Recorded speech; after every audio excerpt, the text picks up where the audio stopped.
Bonjour à tous, bienvenue dans ce 25e numéro du Conseil scientifique indépendant et nous sommes toujours là avec vous pour vous proposer des informations scientifiques indépendantes. Vous savez que nous avons appelé ce Conseil scientifique indépendant justement à l'inverse de beaucoup d'autres informateurs qui ne sont pas vraiment indépendants.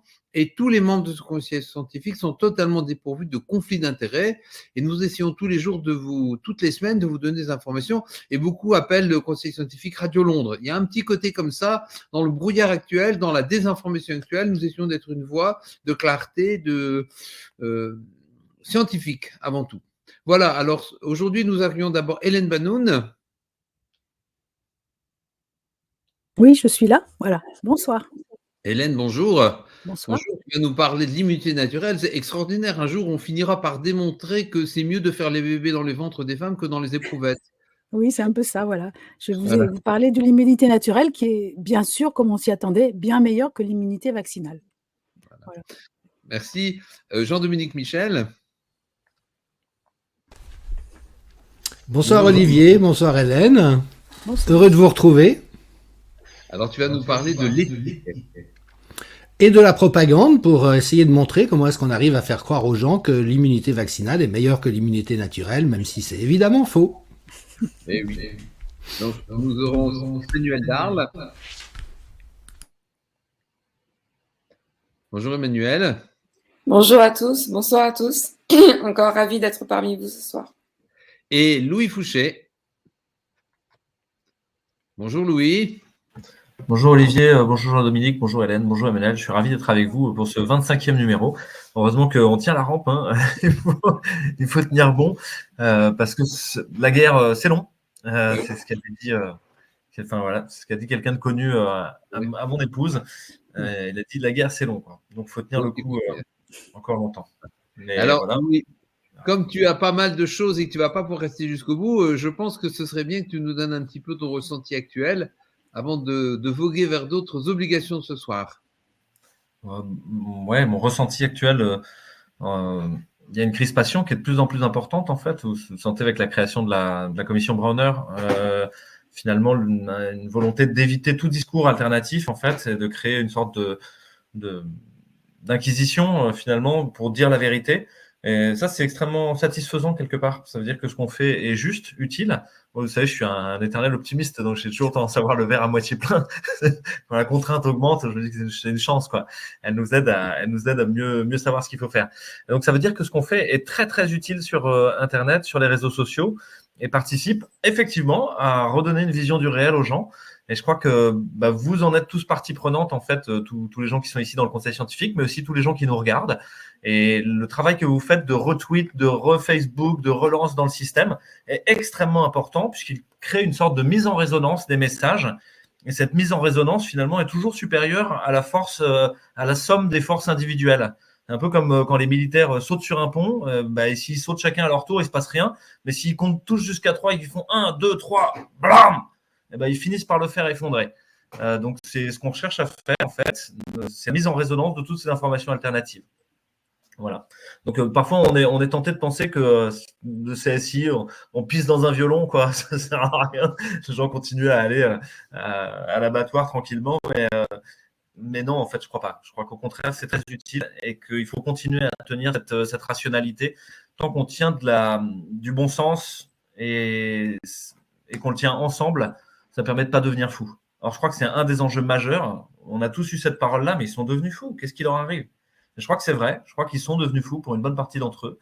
Ils ont oublié tous les principes de l'éthique fondamentale que va nous rappeler Jean-Dominique.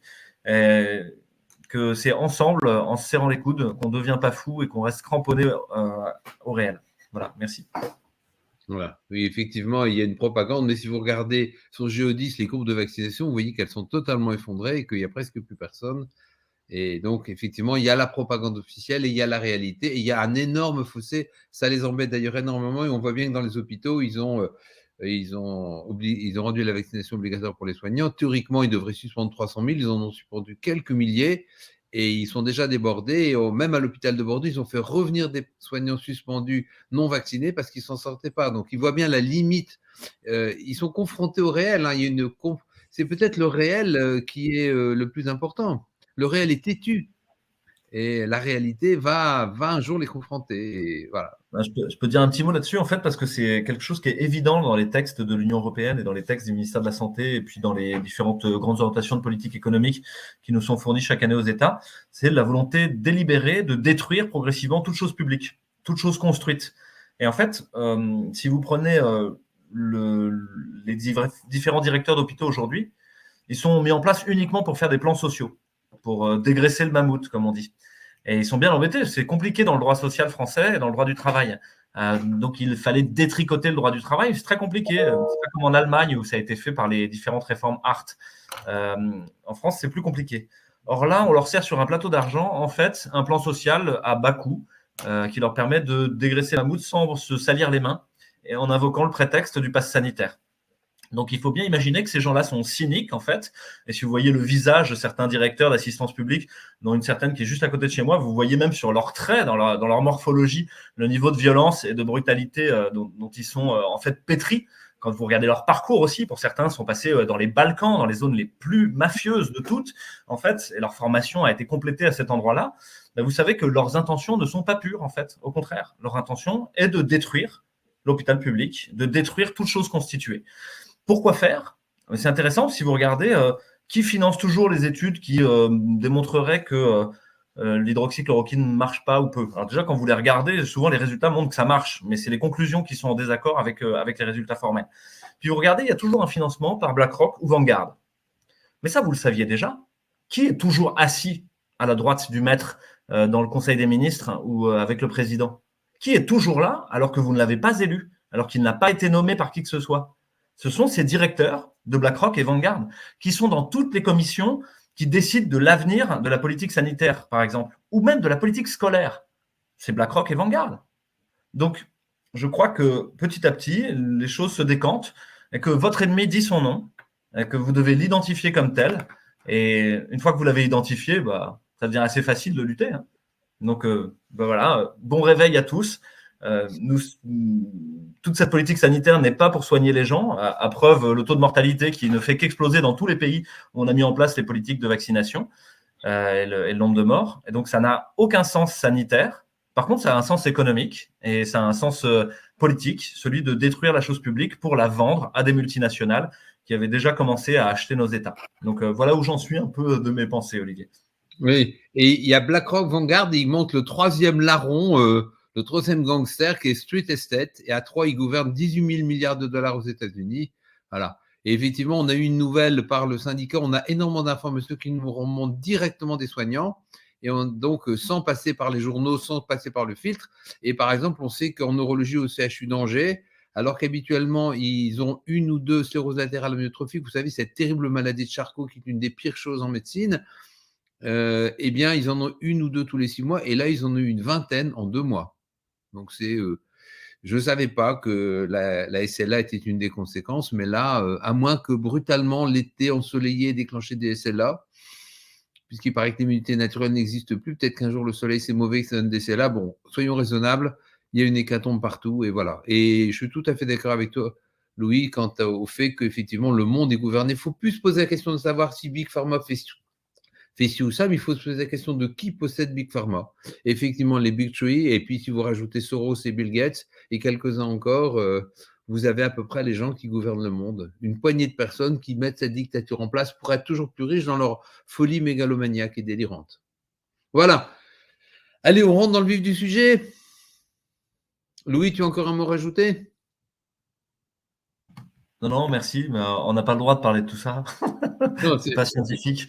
Et pourtant, Jean-Dominique l'a déjà montré plusieurs fois, avec notamment en reprenant les écrits de Peter Gotche. Et puis quelqu'un vient de m'offrir le livre, là, donc je suis en train de le parcourir, donc vous comprenez mieux pourquoi je parle de tout ça. C'est que je suis en train de lire Remède mortel, et voilà. Donc je le conseille à tout le monde, quoi. Peter Gotche, ça s'écrit G-O-T-Z, enfin c'est un peu compliqué à écrire, et voilà. Mais ça vous éclaire un petit peu sur les dessous du type de médecine et de système sanitaire qu'on a mis en place. Bien. Allez, on commence. Merci Louis, on commence. Hélène, à toi. Oui, alors moi je vais vous parler de l'immunité naturelle, de l'immunité vaccinale. Donc je mets voilà ma présentation. Donc je vous rappelle, moi je suis Hélène Banoun, pharmacien biologiste. Je suis chercheur indépendante et bénévole, donc sans lien d'intérêt. Alors, toute ma présentation, donc ça m'a donné du travail. J'ai lu 55 publications, donc je ne vais pas vous donner les références ici. Je vais déposer le texte soit sur l'EMCIP, soit sur ma page que j'ai mis là, de ResearchGate, ma page de chercheur. Hein, et quand le site du CSI sera ouvert, ce qui va pas tarder, il y aura aussi toutes les références. Voilà. Alors voilà, donc je vous parle d'un sujet, je ne devrais pas avoir besoin de faire cette présentation pour démontrer la supériorité de l'immunité naturelle sur la vaccinale. Parce que en fait, voilà, donc c'est un petit résumé de ce que je vais vous dire pour les gens qui n'ont pas le temps d'écouter tout. Ça paraît évident, mais je vais vous expliquer pourquoi. Alors déjà, comment on mesure, en résumé, hein, comment on mesure l'immunité?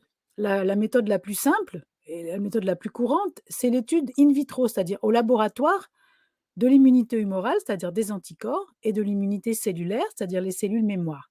Et cette étude, elle montre la supériorité de l'infection sur la vaccination quand au sujet de la présence de cette immunité in vitro.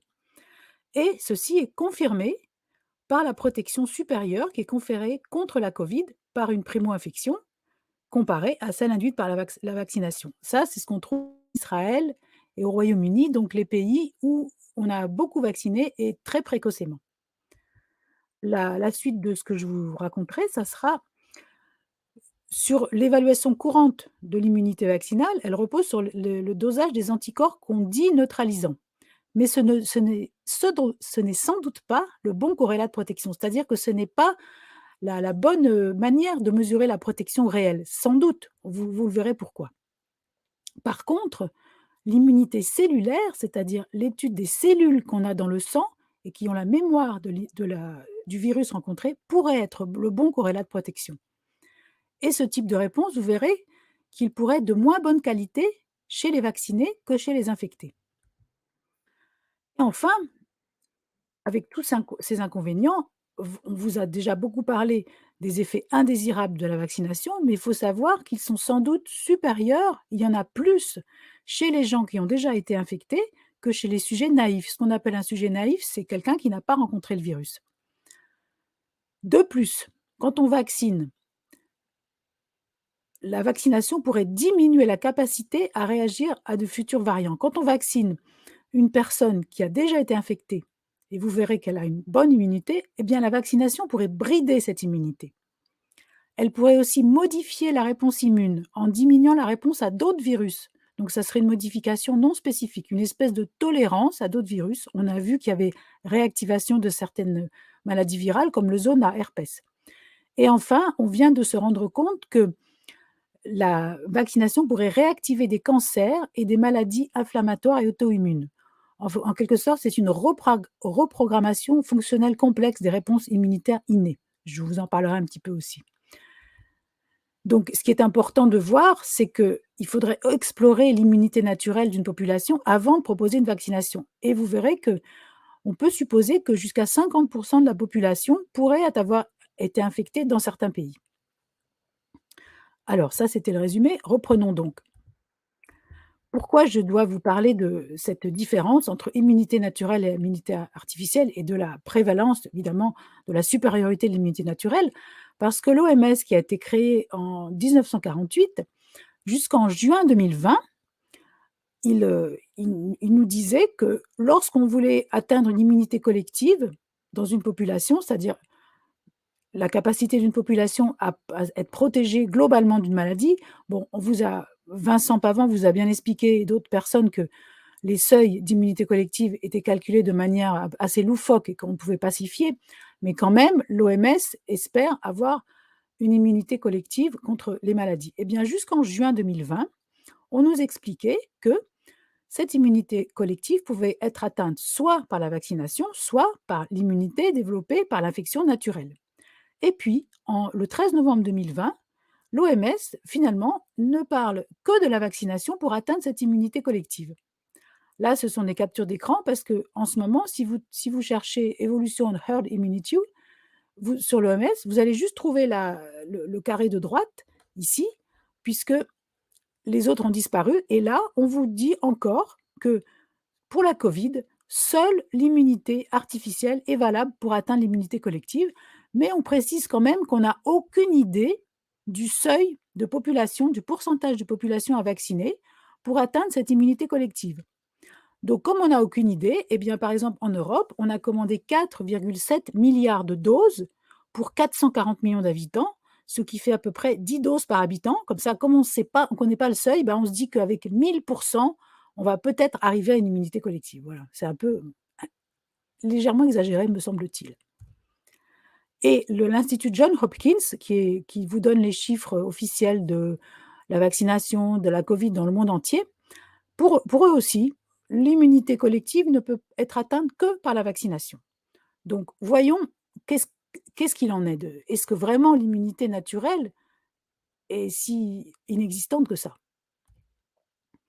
Alors, déjà pour les coronavirus de rhume banal qu'on connaît déjà, en 1990 avait été faite une expérience. On avait infecté des gens et puis on les avait fait revenir un an après et on les avait réinfectés. Et on s'est aperçu que ceux qui avaient été malades la première fois, eh bien, ils ne redéveloppaient pas de rhume. C'était des coronavirus de rhume, hein, c'est pas dangereux du tout. Donc ça, c'était en 1990. Donc on s'est aperçu qu'il y avait une bonne immunité naturelle sur un an. Et là, on a étudié aussi l'immunité chez les personnes qui étaient survivantes du SARS de 2003. Alors le SARS de 2003, le SARS-CoV, c'est un proche parent du SARS-CoV-2, responsable de la Covid. Et on s'est aperçu que ces survivants, eh bien, ils avaient une très bonne réactivité cellulaire, mémoire, 17 ans après l'épidémie. C'est-à-dire qu'ils avaient dans le sang des cellules qui circulaient et qui avaient une réactivité. Ça ne veut pas dire qu'ils avaient des anticorps, mais ces cellules avaient une mémoire telle que lorsqu'on les mettait en présence des antigènes du SARS-CoV-1, eh bien, elles réagissaient immédiatement. Donc, ils ont une immunité qui dure depuis 17 ou 18 ans. Là, je vous ai juste mis la carte du monde où, en 2003, on avait vu des cas qui sont en rouge, de cas de SARS-CoV et des décès en noir. Voilà. Alors, qu'est-ce qui se passe après une infection Covid, comme après toute infection virale? Eh bien, on observe une séroconversion, c'est-à-dire on observe l'apparition d'anticorps spécifiques dans le sang. Puis, on observe une baisse de ces anticorps. Et ça, c'est normal. C'est observé dans toutes les infections. Parce que si on gardait dans le sang des taux élevés d'anticorps pour tous les virus, les bactéries qu'on a rencontrés, le sang ne pourrait plus circuler, il deviendrait trop épais, il serait bourré d'anticorps. Donc, c'est normal que le taux d'anticorps diminue dans le sang. Mais parallèlement à ça, la mémoire immunitaire, elle se construit et elle s'affine. Et donc, ces cellules mémoire qui circulent dans le sang et ailleurs, qui sont aussi dans les organes lymphoïdes, elles persistent au moins 14 mois. Ça, on peut le savoir maintenant, puisqu'on a étudié ça sur des gens qui avaient été contaminés au début de la pandémie. C'est donc une étude israélienne qui est parue le 21 septembre 2021 et qui montre que des cellules mémoire circulent toujours 14 mois chez les personnes qui sont convalescentes, qui ont eu la Covid. Et d'ailleurs, je vous ai extrait un petit schéma, bon, c'est un peu trop parce que c'était tout petit, je l'ai agrandi, qui vous montre la cinétique des anticorps IgG anti-RBD. RBD, c'est le domaine de liaison de la spike.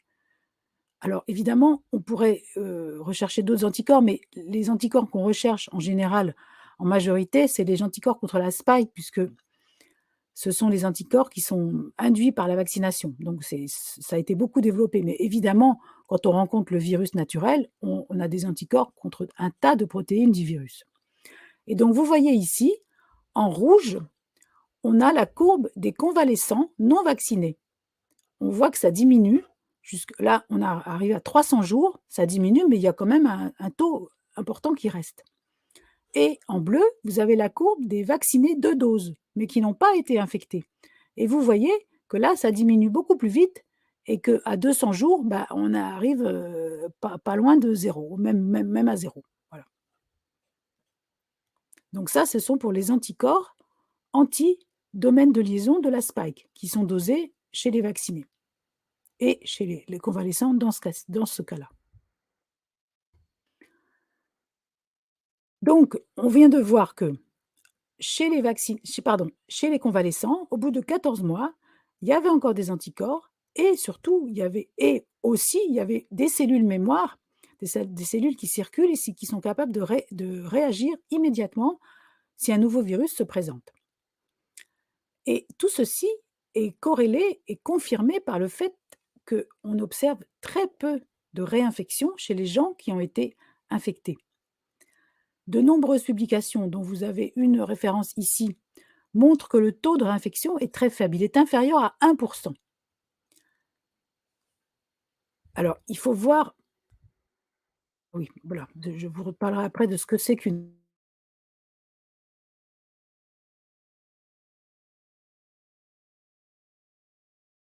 étude parcellaire selon les pays qui se base surtout sur les anticorps, sur la séropositivité.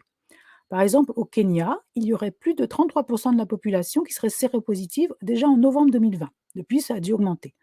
En Inde, en janvier 2021, on avait 25% de séropositifs. En Chine, à Wuhan, donc l'épicentre de l'épidémie, en avril 2020, lorsque l'épidémie était finie, on n'avait que 4%, même moins, de séropositifs. Alors c'est un peu étrange parce que l'épidémie n'a pas repris là-bas. Mais on peut supposer que l'immunité des Chinois, elle est beaucoup due à l'immunité croisée avec les coronavirus qui circulent là-bas. Il y a des coronavirus de rhume banal que nous connaissons, mais il y a aussi tout un tas de coronavirus qui circulent chez les animaux que nous ne connaissons pas ici et qui sont très proches du SARS-CoV-2. Et on peut supposer que les Chinois sont immunisés par immunité croisée. En France, selon la Haute Autorité de Santé, il y aurait 23 personnes qui auraient été déjà infectées. Pardon, 23% de la population qui aurait été infectée. Aux États-Unis, il y aurait près de la moitié des Américains qui auraient été infectés en septembre 2021. Par exemple, à Madagascar aussi, on aura un taux de 40% de séropositifs en août 21. Donc, ça a dû augmenter depuis aussi. Pardon, c'était en août 2020. Alors, est-ce que toutes les personnes infectées ont des anticorps? Alors déjà, ça dépend du type d'anticorps recherché. Je vous dis qu'on recherche principalement les anticorps contre le domaine de liaison de la protéine spike ou contre la spike, parce que ce sont les anticorps vaccinaux. Mais il y a tout un tas d'autres anticorps que peuvent présenter les personnes infectées et par hasard, il arrive que ces personnes n'aient pas d'anticorps anti-spike. Voilà. Et de plus, on sait que des asymptomatiques peuvent être séronégatifs mais posséder des cellules T qui réagissent spécifiquement au SARS-CoV-2, c'est-à-dire des personnes qui ont rencontré le virus mais qui n'ont pas fait de symptômes, elles peuvent ne pas avoir d'anticorps, mais elles possèdent des cellules mémoire qui sont capables de réagir. Ça vient d'être publié par l'équipe de Lebert, qui est une des plus grosses équipes qui étudie l'immunité croisée depuis déjà de longs mois. Alors voilà, je reviens sur cette histoire de réinfection. Qu'est-ce qu'on appelle une réinfection? Jusqu'à ce qu'on se mette à faire des PCR en pagaille sur toute la population mondiale, une infection, ça se présentait comme une maladie. C'est-à-dire que la personne qui était infectée, elle avait des symptômes. Maintenant, il y a des études qui vous parlent de réinfection. Et pour elle, la réinfection, c'est la présence d'une PCR positive, alors avec un CT, donc un nombre de cycles qui n'est pas précisé et qui peut aller par exemple jusqu'à 35-40, c'est-à-dire qui veut dire une faible charge virale ou des faux positifs, donc peu de virus, et sans symptômes. Donc ça, on ne peut pas dire que c'est une réinfection. Et les seules études qui prétendent que l'infection ne protège pas de la réinfection, elles ne définissent pas clairement ce que c'est qu'une réinfection. Elles englobent ces PCR positifs sans symptômes. On ne peut pas dire que quelqu'un qui voit passer le virus dans son nez, mais qui n'a aucun symptôme, est réinfecté. C'est impossible. Donc, si on élimine ces fausses réinfections, en fait, on montre que l'infection procure une protection contre la réinfection au moins aussi puissante et sans doute supérieure à la vaccination. Et ceci est montré par de nombreuses études que vous verrez quand vous consulterez l'article complet que j'ai écrit. Et en particulier, la dernière, du 21 septembre 2021, c'est une méta-analyse, c'est-à-dire une étude qui regroupe différentes publications et qui les compare, les évalue, et qui donc évalue l'immunité naturelle. Et la conclusion de ces gens-là, c'est que l'immunité naturelle est équivalente ou supérieure à la vaccination pour protéger de la Covid. Aucune étude ne permet de conclure à la supériorité de la protection vaccinale sur l'immunité naturelle avec une certitude statistique. Mais des études d'observation ont confirmé l'avantage de la protection par l'immunité naturelle, ce qui est logique et attendu. Et donc, il conclut, l'avantage à vacciner des personnes ayant déjà contracté la Covid est nul ou très faible. Très faible, c'est parce qu'ils sont gentils et qu'on les a un peu peut-être obligés de mettre ça dans leur conclusion pour passer, mais voilà.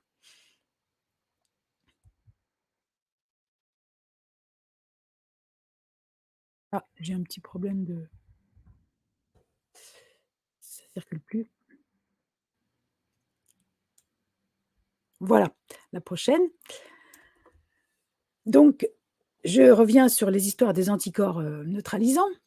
On dose en fait in vitro des anticorps qu'on appelle neutralisants, c'est-à-dire qu'ils sont capables d'empêcher in vitro, c'est-à-dire au laboratoire, un pseudovirus, un virus bricolé, de rentrer dans une cellule qui est elle-même dans un tube à essai au laboratoire. Donc, on appelle ça des anticorps neutralisants, mais c'est in vitro. Et souvent, on rencontre un taux d'anticorps neutralisants supérieur chez les vaccinés par rapport aux convalescents. Et c'est pour ça que certaines études peuvent prétendre que l'immunité est meilleure chez les vaccinés par rapport aux convalescents. Mais, comme je vous l'ai dit, ces anticorps neutralisants ne sont sans doute pas du tout le bon corrélat de protection. Ça ne prouve pas une protection puisque des personnes vaccinées ayant un fort taux d'anticorps neutralisants peuvent être infectées. Et de la même manière, des patients qui n'ont jamais été vaccinés et qui font des Covid sévères peuvent avoir de forts taux d'anticorps neutralisants et pourtant faire un Covid sévère. Donc, il n'y a pas de corrélation entre ce taux d'anticorps et la protection. Pourquoi cette absence de corrélation? D'abord, on peut penser que la mesure in vitro au laboratoire de la neutralisation n'est pas le reflet de ce qui se passe in vivo. Comme je vous ai dit, c'est des pseudovirus bricolés, on prend un virus qui n'est pas le SARS, on y colle dessus des morceaux de spike qu'on a resynthétisés et on voit s'il rentre ou pas en présence d'anticorps dans des cellules qui sont elles-mêmes étalées sur une boîte dans un laboratoire. Donc, ce n'est pas vraiment ce qui se passe in vivo. Ça, je l'ai développé un peu dans une publication là, que vous avez ici sur le rôle des anticorps à la lumière de la théorie de l'évolution et qui a été publiée donc, dans un journal africain. Voilà, ils m'ont demandé de le publier. Donc, c'est une des explications possibles pour expliquer l'absence de corrélation entre anticorps neutralisants et protection. Une autre explication, mais il n'y a jamais une seule explication en biologie, il y a toujours plusieurs explications à la fois. Donc, toutes ces explications doivent être valables en même temps. La mémoire immune concerne d'autres épitopes, c'est-à-dire d'autres antigènes, d'autres parties du virus que ceux de la spike. Et lorsqu'on rencontre un virus par une infection naturelle, on fabrique une immunité contre toutes les parties du virus, au moins contre plusieurs parties du virus. De plus, les anticorps neutralisants, je vous en ai déjà parlé, ils pourraient perdre leurs propriétés en présence d'anticorps facilitants qui sont produits par la vaccination. Je vous ai expliqué que certains anticorps produits, au lieu de protéger, ils facilitaient l'entrée du virus dans la cellule. Donc, ils pourraient annihiler la capacité des anticorps neutralisants d'empêcher le virus d'entrer, justement. Il y a aussi le rôle de l'immunité mucosale, c'est-à-dire des muqueuses, qui est stimulée par l'infection naturelle et pas par la vaccination par voie intramusculaire, puisque l'infection, elle passe par les voies respiratoires, et donc les muqueuses entrent en jeu et font agir l'immunité innée que nous avons sur les muqueuses. Ça ne se passe pas lorsqu'on injecte un vaccin par voie intramusculaire. Et enfin, comme je vous l'ai dit, par exemple en Chine, mais aussi ailleurs, beaucoup en Afrique et sans doute chez nous, il y a le rôle de l'immunité croisée avec les HCCoV, c'est les coronavirus de rhume banal. Et on peut très bien avoir une immunité croisée qui est très active, très efficace contre le SARS-CoV-2 qui provient de notre rencontre avec des coronavirus de rhume banal, mais qui ne se manifeste pas par des anticorps spécifiques du SARS-CoV-2. Donc, en résumé, l'immunité naturelle est meilleure parce qu'il y a une mémoire immunitaire qui est meilleure, même si parfois le taux d'anticorps neutralisants est plus important chez les vaccinés que chez les convalescents. Donc déjà, l'immunité est meilleure. Mais en plus, lorsqu'on vaccine des convalescents, c'est-à-dire des personnes qui ont déjà été infectées, eh bien, on prend des risques. Comme vous le savez, le vaccin a des effets indésirables, on vous l'a largement expliqué en large et en travers, et on a noté plus d'effets indésirables systémiques chez les sujets convalescents que chez les naïfs. Les naïfs, c'est ceux qui n'ont jamais rencontré le virus. Et ceci après la première dose de vaccin. Donc on fait prendre des risques supplémentaires aux personnes qui ont déjà été infectées. De plus, il a été montré, dans plusieurs études maintenant, ça commence à sortir, que la vaccination des convalescents détériorerait la qualité de leur immunité naturelle vis-à-vis de la Covid. C'est-à-dire, en quelque sorte, elle briderait leur immunité naturelle, leur mémoire immune, qui est capable, qui a un large spectre et qui est capable de réagir en fait à de nombreux variants et d'être réactivée par la rencontre avec le même virus ou de nombreux variants. Et on s'est aperçu que chez les personnes qui avaient déjà été infectées et qui sont vaccinées, eh bien, cette capacité est réduite à répondre aux futurs variants, enfin aux variants actuels et sans doute aux futurs variants.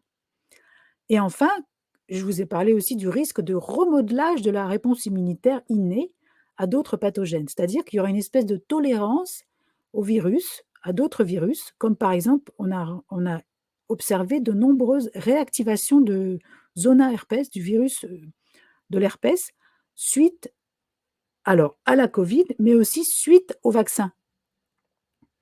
Et il y aurait aussi des risques de réactivation de cancer et de maladies auto-immunes par modification, donc remodelage de la réponse immunitaire.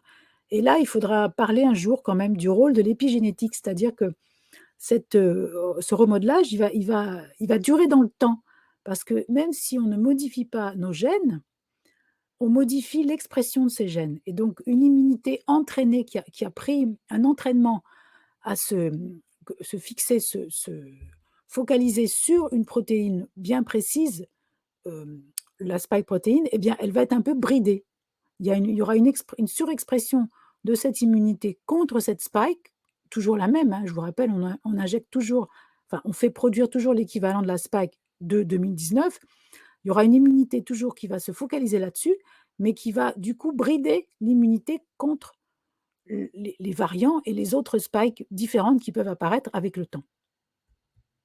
Donc en conclusion, c'est ce que je vous ai dit au début, donc l'immunité naturelle vis-à-vis de la Covid est donc certainement solide et durable. Les réinfections sont beaucoup plus fréquentes chez les vaccinés que chez les convalescents. Dans une dernière étude israélienne qui a été faite sur un grand nombre de gens, il a été montré que la protection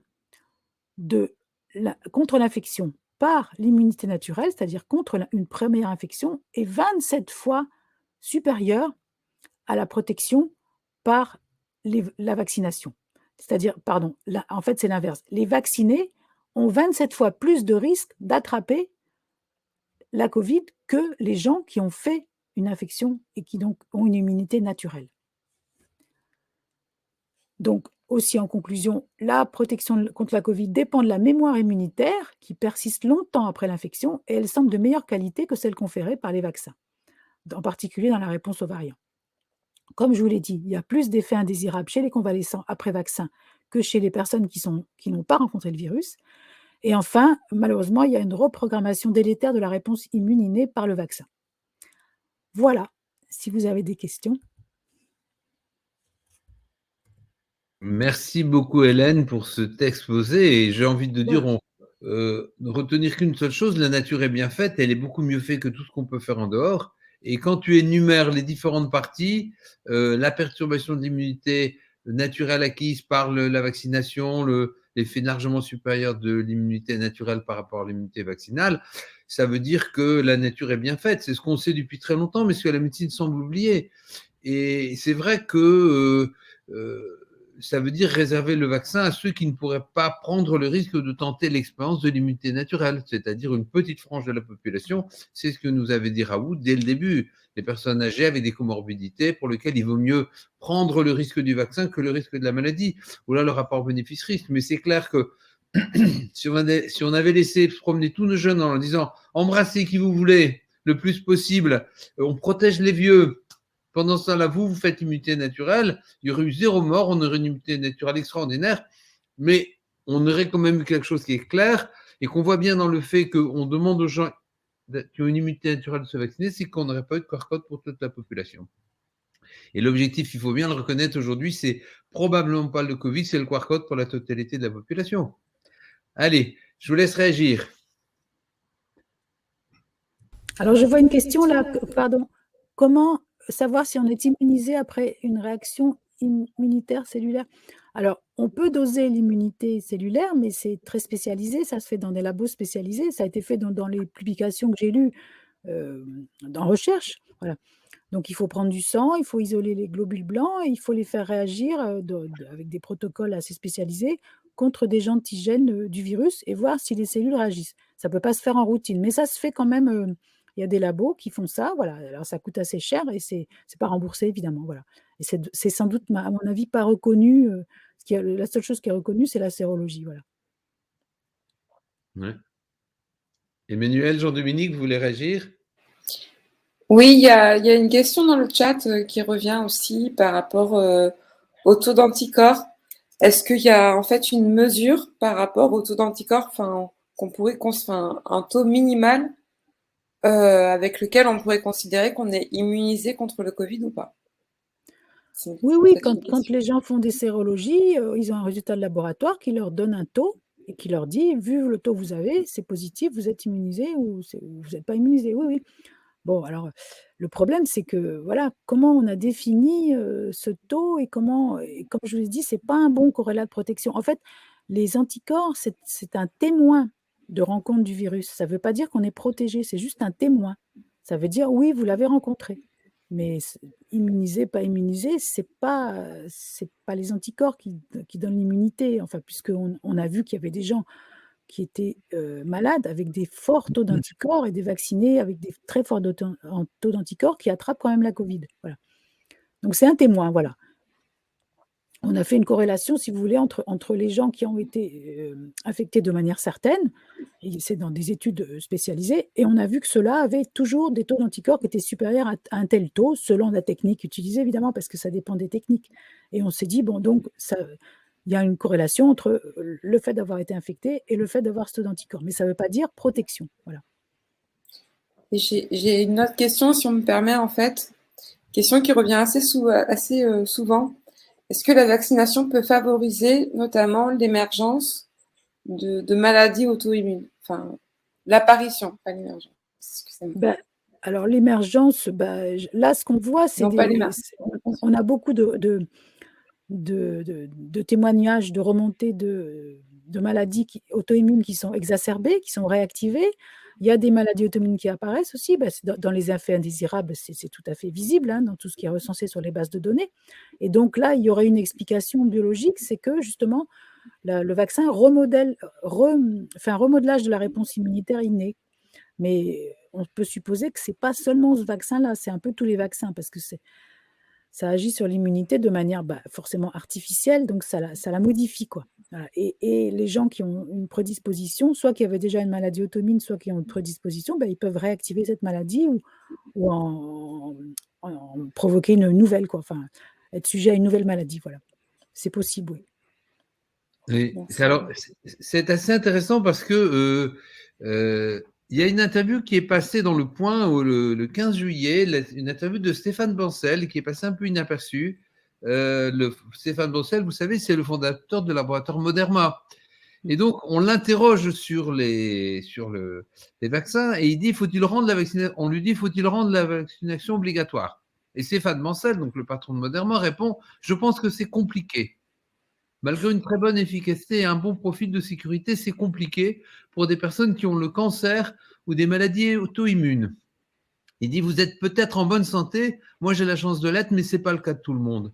Donc il dit clairement, ce que nous on voit, c'est que ça déclenche des maladies auto-immunes et effectivement, c'est ce qu'on voit maintenant, une explosion de cancer et une explosion de maladies auto-immunes. Et là, il y a un élément. Et ce qui est intéressant aussi, pour la petite histoire, quand on lit l'interview jusqu'au bout, il dit que lui, il a depuis le début de l'épidémie fait entre 40 et 50 tests PCR. Ça veut dire en clair qu'il n'est pas vacciné. Je pense qu'ils ont dû. Le patron de Moderna n'est pas vacciné et on avait vu aussi que le patron de BioNTech avait dit qu'on lui avait demandé s'il était vacciné, si son personnel était vacciné, il dit non, on attend d'avoir un profil de sécurité suffisant pour faire prendre le risque au personnel de se vacciner. Et notre ami qu'on connaît bien, Vincent Ruliquet, a raconté l'autre jour l'histoire que quand Pfizer a signé le contrat avec Israël, eh bien, on a dit au patron de Pfizer, bah, venez faire la fête en Israël, on va trinquer tous ensemble avec ce contrat du siècle. Et finalement, l'équipe de direction de Pfizer n'est pas venue, tout simplement parce qu'ils n'étaient pas vaccinés. Donc, c'est intéressant, ces gens-là qui vendent des vaccins et qui ne sont pas vaccinés. Et en plus, attention, ça donne des maladies auto-immunes et des cancers. Ils ont vu ça sur les effets indésirables dans les essais cliniques, hein. C'est tout, c'est sûr. Il n'y a pas d'autre explication. Alors, pourquoi on ne les voit pas apparaître? Voilà, je vous pose la question. Pourquoi ils ont disparu des essais cliniques? Voilà. Bien, bon. Alors, justement, c'est peut-être le moment, Jean-Dominique, d'entrer en piste et de nous raconter un petit peu les dessous de tout ça, les ficelles de tout ça. Eh bien, volontiers. Est-ce que vous voyez ma présentation? Elle s'affiche? Oui, voilà, elle apparaît. D'accord. Oui, parce que moi, il y a évidemment un soupçon qui ne cesse de naître, et à nouveau à partir de la présentation d'Hélène, c'est pourquoi tiennent-ils autant à ce que nous recevions cette injection génique? Et on commet toujours cet abus de langage de parler de vaccin, mais on voit par exemple que l'immunité naturelle, ils considèrent que c'est pas suffisant, il faut quand même prendre l'injection génique. Les gens qui ont fait le Sinovac, donc le vaccin classique chinois, c'est pas reconnu s'il n'y a pas une dose supplémentaire de l'injection génique. Donc il y a vraiment une obsession de faire prendre cette injection à toute la population. Et évidemment que c'est pas très rassurant quand on imagine à qui on a affaire.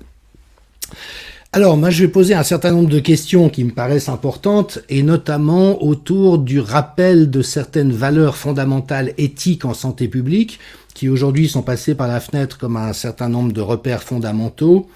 Et je m'inspirerai pour ce faire principalement des recherches de Raymond Massé, professeur d'anthropologie à l'Université Laval de Québec, qui est le grand spécialiste de l'anthropologie de l'éthique, mais aussi du lien entre éthique et santé publique. Alors, une petite définition au préalable pour commencer. Quelle est la différence entre la morale et l'éthique? Beaucoup de gens l'ignorent. C'est qu'au fond, la morale, c'est un ensemble de prescriptions et de règles principielles, donc en lien avec des principes fondamentaux, qui ont été édictés par une autorité inquestionnable et qui ont une valeur absolue, donc qui doivent être universellement appliquées. Si par exemple tu ne commettras point d'adultère, eh ben, tu commettras point d'adultère. Il n'y a pas des cas où on peut quand même considérer que l'adultère soit possible, c'est une norme, c'est de la morale. Si l'homosexualité est une abomination, eh ben, il est intolérable que qui que ce soit homosexuel. L'éthique, en revanche, n'a rien à voir avec ça. C'est en fait un arbitrage entre des valeurs antagonistes et contradictoires, et en tant qu'arbitrage, il n'y a pas de valeur d'absolu. C'est-à-dire que ça dépend du moment, ça dépend de la circonstance, et donc on considère en éthique que 10 ans plus tôt ou 10 ans plus tard, eh bien on n'aurait pas rendu le même arbitrage. C'est donc une confrontation de valeurs avec des principes qui, les 4 que j'indique là, sont reconnus à la fois en biomédecine mais aussi en santé publique. Le premier, c'est bien sûr, c'est à rappeler par les temps qui courent le respect de l'autonomie des personnes. C'est-à-dire qu'on ne fait pas subir à quelqu'un quelque chose qu'il n'a pas envie de subir.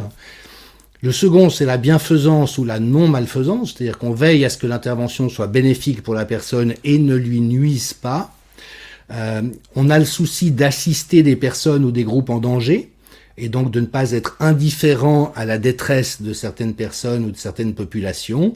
Et puis enfin, que les mesures qui sont prises servent le bien commun, de sorte à ne pas privilégier un groupe au détriment d'autres. Et donc c'est cet arbitrage qui est vraiment caractéristique de la réalité de l'éthique.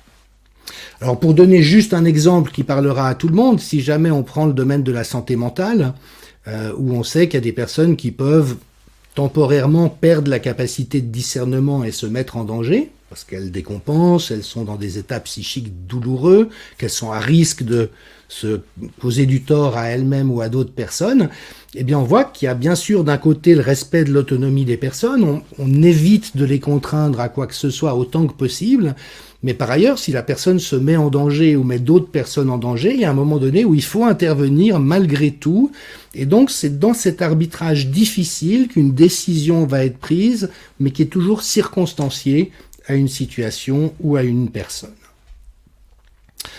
Alors, l'éthique, c'est pas simple, c'est prendre une décision, et on sait qu'il y a un certain nombre de risques en ce qui concerne l'éthique en santé publique.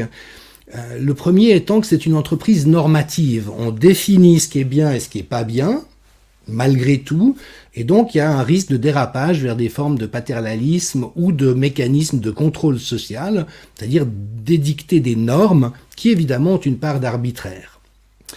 Le corollaire, c'est qu'il y a un risque de stigmatisation de groupes ou de comportements à risque.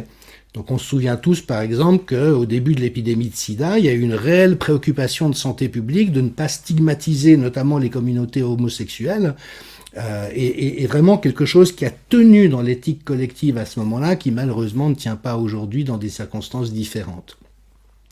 Il y a toujours un risque de disparité dans les allocations de ressources et finalement de s'occuper surtout des gens qui vont bien ou qui ont des moyens relativement aisés, de négliger certaines tranches de la population. Le risque, bien sûr, de ne pas respecter des choix individuels ou de minorité. Et puis celui de tomber dans une forme de dogmatisme idéologique reflétant des croyances. Là, en l'occurrence, le fanatisme vaccinal, ou plutôt d'injection génique, est tout à fait dans ce type de dogmatisme.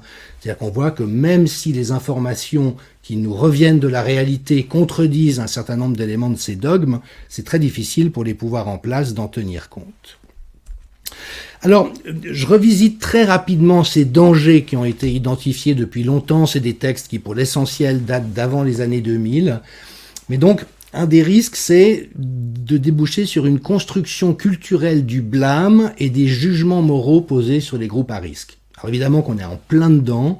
Quand on voit le discours contre les anti-vax, il faut rappeler que c'est pas une vaccination. Je veux dire que la plupart des gens qui refusent l'injection génique n'ont pas forcément quelque chose contre les vaccins, mais contre l'injection génique.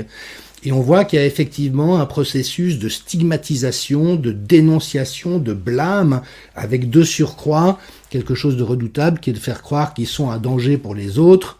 En toute bonne logique, si quelqu'un est vacciné, il est protégé, donc le non-vacciné n'est pas un danger pour le vacciné, mais on est dans ce genre d'incohérence, et donc avec une culpabilisation des victimes et une intériorisation. Notamment, on le voit que beaucoup de personnes qui ont reçu l'injection génique deviennent à leur tour agressifs vis-à-vis de ceux qui choisissent de ne pas la recevoir. Si on en vient à un élément vraiment fondamental qui est le respect de l'autonomie, on considère, c'est Beauchamp et Childress, 96, 96, qu'une personne est autonome si elle peut agir en accord avec un plan qu'elle a librement choisi et documenté. C'est-à-dire qu'elle a des informations qui lui permettent de prendre ce choix. Et ce qui suppose un acteur qui agit intentionnellement avec une compréhension des enjeux. Et la responsabilité des médecins est de donner une information qui soit juste et qui soit transmise d'une manière compréhensible. Et enfin, libre de toute influence contrôlante qui détermine ses agirs. Et notamment dans la notion de consentement éclairé, c'est tout à fait fondamental. Un autre point dont il faut toujours se souvenir, c'est que les définitions de la santé est toujours en lien avec les normes sociales. Donc j'ai été puisé dans un fonds documentaire publicitaire quelques bons exemples. Vous voyez, il y a plus de docteurs qui fumaient à l'époque des Camel qu'aucune autre marque de cigarettes. Puis vous voyez que les mères qui venaient de donner naissance à leur enfant en ayant fumé des Philip Morris, c'était ce qui est meilleur pour le fœtus. Et évidemment qu'il y avait des sociétés médicales et des médecins payés pour faire ce genre de choses. Aujourd'hui, la mère qui viendrait expliquer à son médecin qu'elle a donné naissance à un bébé en ayant fumé des Philip Morris pendant toute sa grossesse serait probablement moins bien reçue qu'à l'époque. Dans le même registre, savoir aussi que la définition de certaines pathologies, notamment psychiques, est très connotée par une époque. Donc, certaines personnes parmi les plus anciens se souviendront que jusqu'en 73, l'homosexualité est un diagnostic psychiatrique et qu'il y a eu tout un effort pour le retirer. Donc les normes, elles bougent avec le temps, d'où l'importance d'avoir aussi un certain recul quant à la manière dont notre propre culture typologise un certain nombre de normes. Alors, les critères éthiques fondamentaux pour bien réagir à une épidémie, c'est connu depuis très longtemps, c'est piétiné depuis 18 mois, mais c'est que toutes les mesures limitant les droits individuels et les libertés civiles doivent être absolument nécessaires. Je vous rappelle qu'en Suède, ils ont fait le choix, les autorités de santé, de n'imposer que les mesures dont on avait une preuve, selon la méthodologie evidence-based, qu'elle était nécessaire, et la seule qui le soit, c'est de se laver les mains. Le masque, la fermeture des écoles, la fermeture des commerces et des restaurants, les passes sanitaires, n'ont absolument aucune base scientifique probante. Donc, nos gouvernements qui finalement les ont prises en disant « oui, on n'est pas entièrement sûr, mais qui sait, peut-être que ça peut avoir un effet », ont transgressé de manière radicale les normes que je suis en train de vous dire, qu'il faut que ce soit absolument nécessaire, proportionné, non discriminatoire, on est évidemment dans le contraire, respectueux des droits nationaux et internationaux, notamment la Convention des droits de l'homme. Les décisions doivent être publiées et soumises à l'examen public. Ici, nous avons des cénacles de scientifiques plutôt politiques qui disent « la science, c'est nous », qui, comme Vincent Pavon-Lamy l'a montré, publie tout et n'importe quoi, sans aucune vergogne quant à cette boucle à la fois de responsabilité vis-à-vis du public, mais aussi d'évaluation des politiques. Et ceci, évidemment, sape la confiance. De surcroît, en étant porté par des modes de communication qui ne sont pas clairs, qui sont totalement obscurs et qui sont alarmistes, alors que la règle, c'est de ne surtout pas alarmer la population. Je vais passer assez rapidement sur d'autres éléments de ces principes éthiques fondamentaux, mais si on entre dans la légitimité des mesures, on retrouve la même chose, la transparence des bases normatives et empiriques, elle n'existe pas, la cohérence des différentes décisions, elle n'existe pas, la rationalité des justifications, elle n'existe pas, la participation des groupes concernés. Je suis pas sûr qu'on ait demandé aux soignants qui sont en train de se faire jeter de l'hôpital parce qu'ils refusent l'injection génique, si jamais ils pouvaient participer à la décision. Minimisation des conflits d'intérêts, au contraire, il y en a partout. Les décisions ne sont jamais révisées parce que ces cercles pseudo-scientifiques sont dans une toute-puissance religieuse qui n'a plus rien à voir avec la vraie science. Et puis évidemment que les réglementations ont toutes pété en cours de route. Donc on est quand même sur un plan assez compliqué du côté de l'éthique. Je vous rappelle que le consentement libre et éclairé, c'est-à-dire que la personne doit absolument consentir librement à un acte médical qui lui est proposé, y compris surtout une injection génique expérimentale, c'est-à-dire que le consentement ne doit pas être obtenu sous la contrainte. Et actuellement, il y a bien sûr un ensemble de contraintes indirectes qui sont exercées, qui sont plus que problématiques. Et je cite une des seules personnalités publiques qui se soit vraiment exprimée honnêtement et clairement par rapport à ça, professeure honoraire de droit, ancienne parlementaire nationale suisse, Madame Sando, qui a dit, je me permets de la citer, « La campagne en faveur de la vaccination est absolument désastreuse. Tout est mis en œuvre pour contraindre à la vaccination, en particulier l'intimidation de certains médecins, les menaces concernant le personnel soignant, voire certains employés du secteur public, en traitant les citoyens comme des délinquants, en ostracisant les personnes non vaccinées, alors que les personnes vaccinées peuvent être aussi porteuses des virus et d'autant plus dangereuses qu'elles renoncent aux mesures de sécurité. Disons-le clairement, conclut-elle, la vaccination est en fait devenue obligatoire sous la contrainte et la menace. Et ça, Maître Divisio l'avait dit, c'est prohibé par le code pénal. Donc en fait, nous sommes actuellement face à des gouvernements qui sont dans des logiques délinquantes vis-à-vis de la population. Évidemment que ce n'est pas quelque chose auquel nous sommes habitués. Alors je vais enchaîner avec quelques considérations de santé publique, parce que j'arrête pas de le répéter depuis 18 mois, mais il faut quand même le dire encore et encore, c'est que l'ensemble des mesures qui sont prises actuellement ne correspondent en rien aux normes de bonne pratique et d'éthique en santé publique. Martin Kulldorff, qui est professeur d'épidémiologie à Harvard, qui est quand même la première université au monde, parle du fiasco de santé publique du Covid. Et en disant que la réponse qu'on a donnée a vraiment été horrible et a été à l'encontre de tout ce qu'on sait devoir faire depuis plusieurs décennies, et notamment parce que ça n'a pas protégé les groupes à risque de la population, ça a au contraire imposé des dégâts et des dommages très forts sur des catégories qui n'étaient pas du tout à risque, et puis avec des dommages collatéraux qu'on est obligé de prendre en considération dans les équations de choix en santé publique. Il fait une remarque intéressante, Kulldorff. Lui, il est très pro-vaccin d'une manière générale, il est suédois d'origine, et il relève qu'en Suède, il n'y a pas d'obligation vaccinale, mais que c'est le pays au monde où la confiance de la population dans la vaccination est la plus élevée. Et il remarque, mais très judicieusement, que tous ceux qui poussent à la mise en place de ces obligations et passes vaccinaux, qu'il appelle les fanatiques du vaccin, ont fait beaucoup plus de dégâts en un an que les anti-vax en 2 décennies. Il dit même qu'ils sont en train de saper la confiance que la population a dans les vaccins dans son ensemble, avec un raisonnement très très simple, c'est que si jamais l'injection génique est si bénéfique que ça, pourquoi faut-il forcer les gens avec autant de contraintes et autant de maltraitance? Ça rendrait méfiant n'importe qui garde pour 3 sous de bon sens. Je rappelle aussi que Martin Kulldorff a été, avec d'autres, le professeur Gupta d'Oxford, Bhattacharya de Stanford, à l'origine du seul véritable consensus en santé publique à l'heure actuelle, qui est la déclaration de Great Barrington, vous voyez, soutenue par 45 000 médecins, par 15 000 scientifiques, plus de 800 000 citoyens, et qui en fait est exactement l'inverse de ce qui a été dit. Et dit Kulldorff, c'était très frustrant pour lui parce que dans les médias, on avait l'impression qu'il y avait un consensus scientifique en faveur du confinement, ce qui est totalement faux. Le confinement est une aberration en termes de santé publique. Et au contraire, l'immense majorité de ses collègues, surtout les tout meilleurs, étaient pour la protection ciblée des personnes à risque, mais de laisser la société vivre normalement. Et on les a fait passer pour des fous. Il relève que ça aurait permis de sauver de nombreuses vies, mais aussi qu'ils ont été victimes d'une censure impitoyable de la part des réseaux sociaux et de la presse. Donc on est vraiment dans une situation où les meilleurs scientifiques ont été disqualifiés par une attaque coordonnée, j'ai envie de dire, de tous les systèmes de répercussion de l'information, et à la place, il y a eu des gens qui étaient plus des politiques que des scientifiques, tout en ayant une casquette de scientifiques, qui ont professé des choses qui étaient simplement fausses et qui se sont montrées désastreuses. Alors à l'origine de ça, il y a un phénomène qu'on aura tous repéré, c'est que très tôt, dès que les premières suspicions ont eu lieu sur l'origine du virus qui aurait pu fuiter du laboratoire de Wuhan, il y a eu un déluge de propagande pour faire passer pour complotistes ce qui était des doutes raisonnables.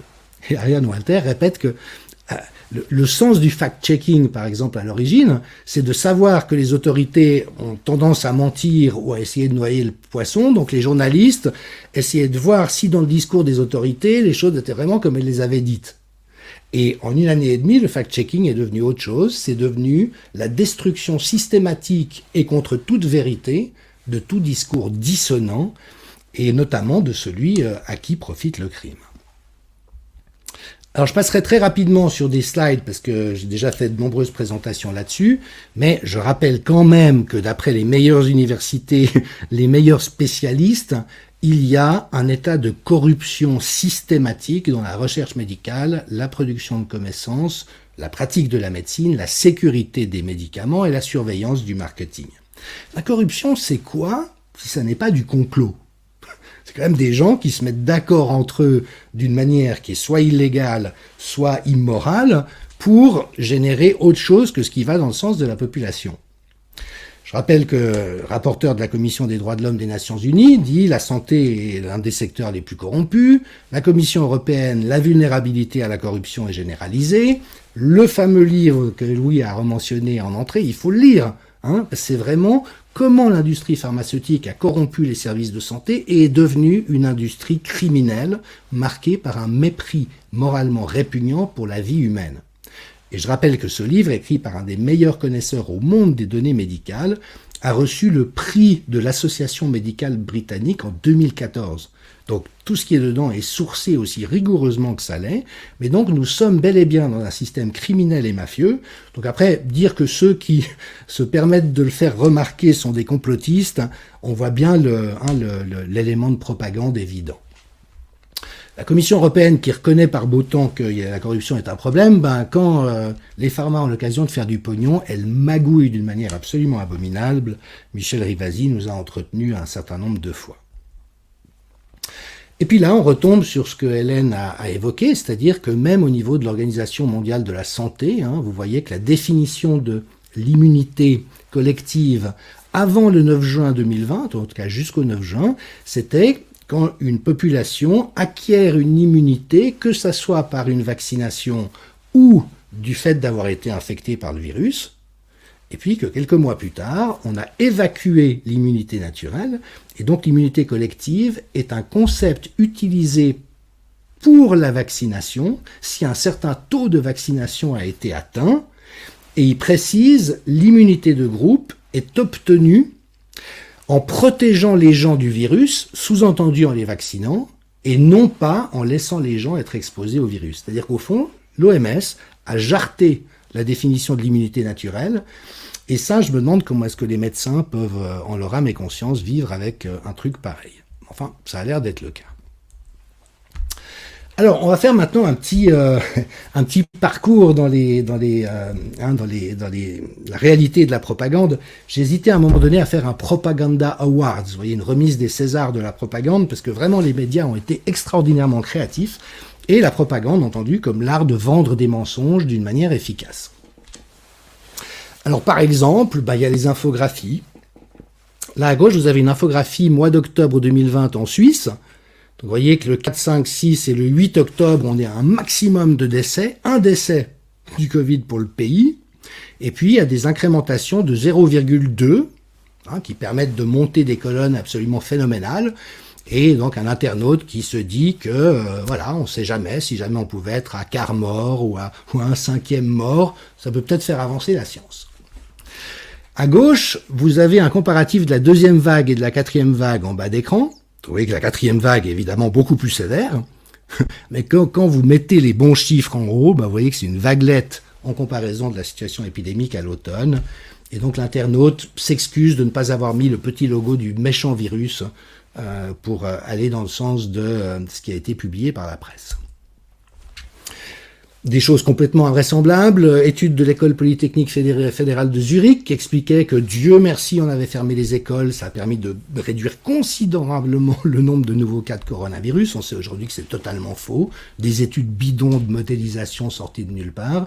Et puis Jean-François Delfrécy, président du comité scientifique avec conflit d'intérêts du gouvernement français, qui lui invente quelque chose d'intéressant, c'est le virus beaucoup plus intelligent qu'on ne le pense.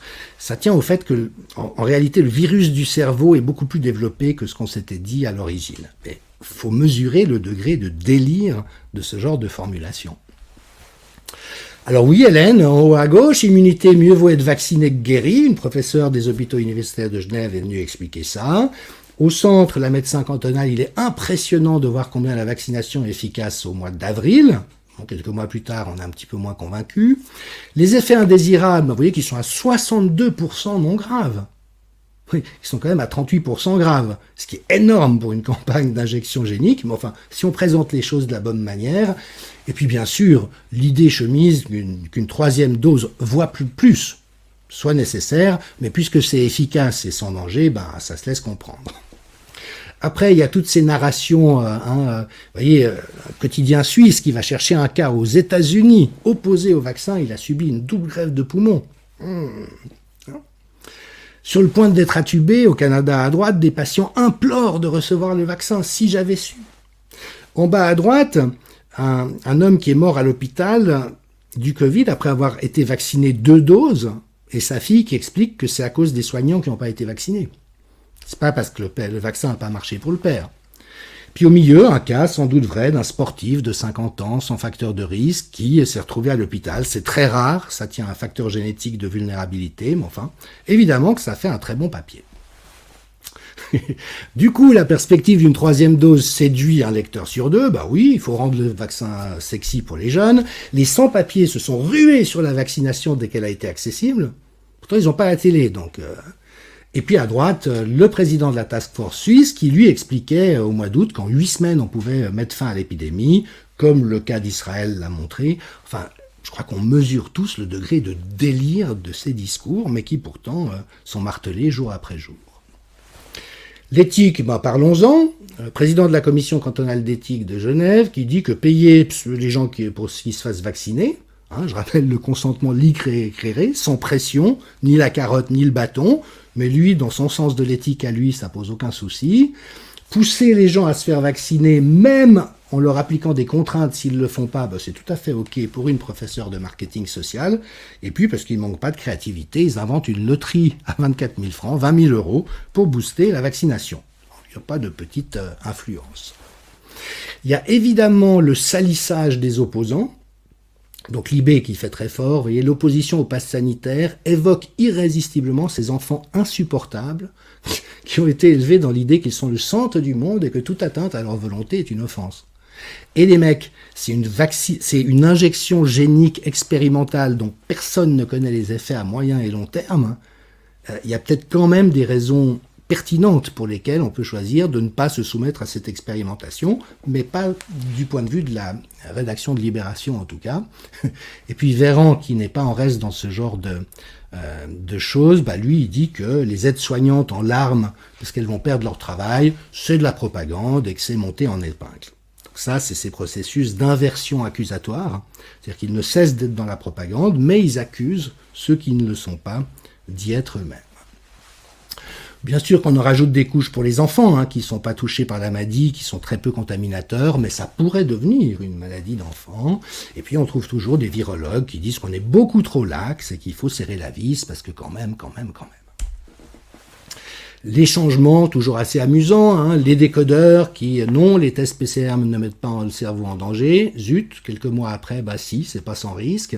Et puis, cette extraordinaire manipulation autour de l'origine du virus, et je recommande le très beau livre du journaliste Brice Perrier sur cette question, mais on voit qu'il y a eu une manipulation, et on sait que 26 des 27 signataires de la tribune publiée alors dans le Lancet pour dire que l'hypothèse de l'échappée du laboratoire est complotiste, ont des liens d'intérêt directs avec le laboratoire de Wuhan.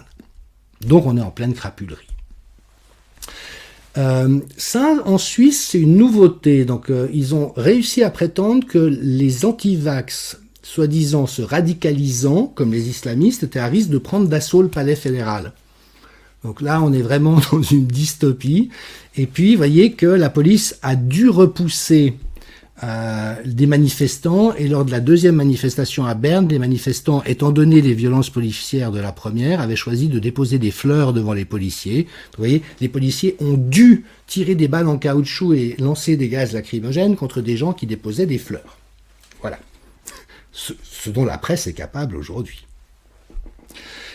Et puis pour terminer, des mensonges éhontés des autorités. On se souvient tous d'Olivier Véran expliquant que les essais de phase 3 sont terminés depuis des mois. C'est tout en prétendant lutter contre les fake news, donc de nouveau, inversion accusatoire.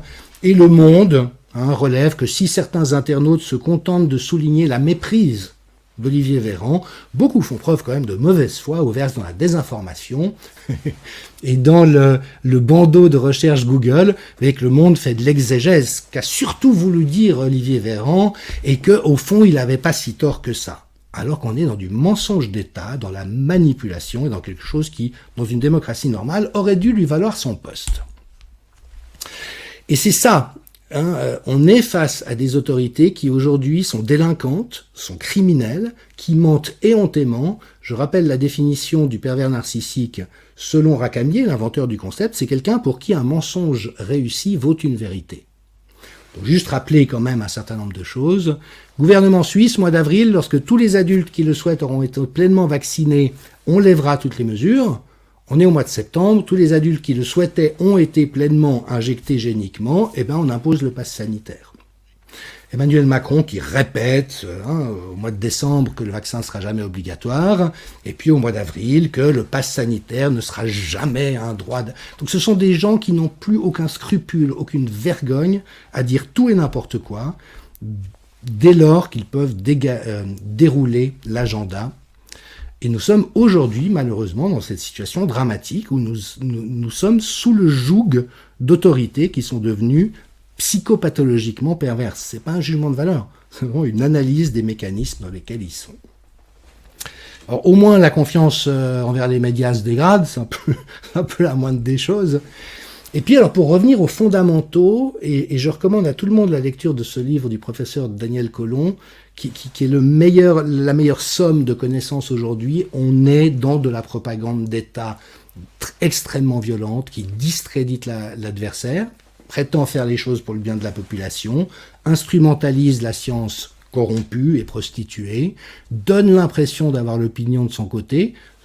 70% des Français sont pour le pass vaccinal, fait peur, fait diversion, gagne les experts et influence les journalistes. Donc on est vraiment dans quelque chose de grave. François vient de faire de très intéressantes enquêtes sur la harcélosphère contre l'IHU Méditerranée Infection, c'est-à-dire qu'il y a vraiment des groupes coordonnée de gens qui attaquent inlassablement ceux qui résistent à la doxa. Ça attaque aussi Réinfo Covid, accessoirement un peu le Conseil scientifique indépendant. Dès que c'est indépendant, c'est à flinguer. Hein.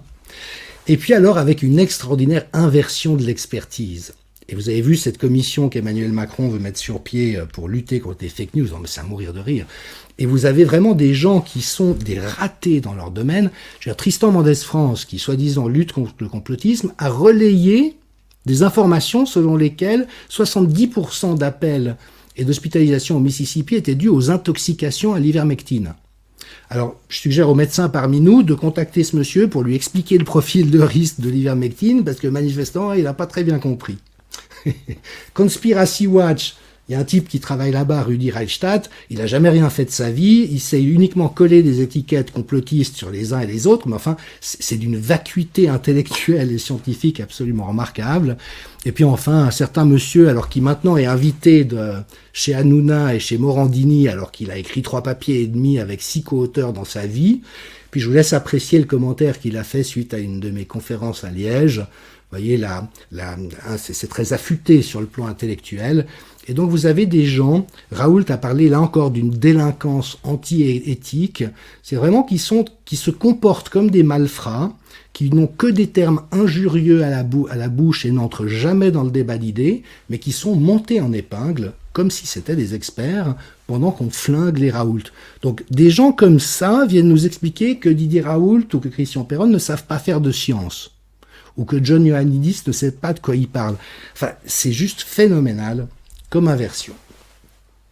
Alors, la bonne nouvelle, c'est que ça commence à sortir. En Suisse, un groupe de citoyens qui a demandé des référendums contre la loi Covid est en train de mettre en lumière l'intensité du travail de désinformation et de propagande en passant en revue toutes les affirmations fausses, et Dieu sait si elles sont nombreuses.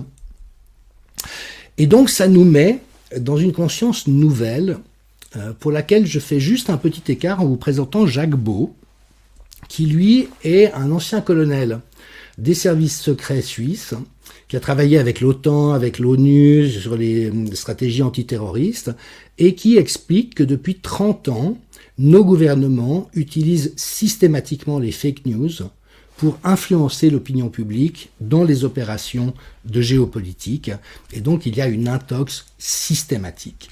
Et c'est peut-être ça, la nouveauté à laquelle il faut qu'on s'habitue.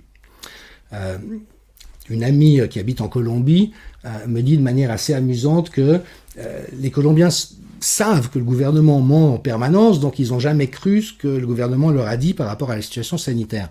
Et c'est peut-être notre fragilité, c'est qu'on n'est pas encore habitué à penser que notre gouvernement peut être agi par une intention délibérée de nuire. Et je terminerai avec une vision assez angoissante, mais il faut quand même la nommer. C'est que vous savez qu'il y a des critères de torture psychologique qui ont été identifiés depuis longtemps. C'est un psychiatre, Bilerman, qui avait fait ça en 1954. Et c'est exactement ce qui est en train de nous être infligé.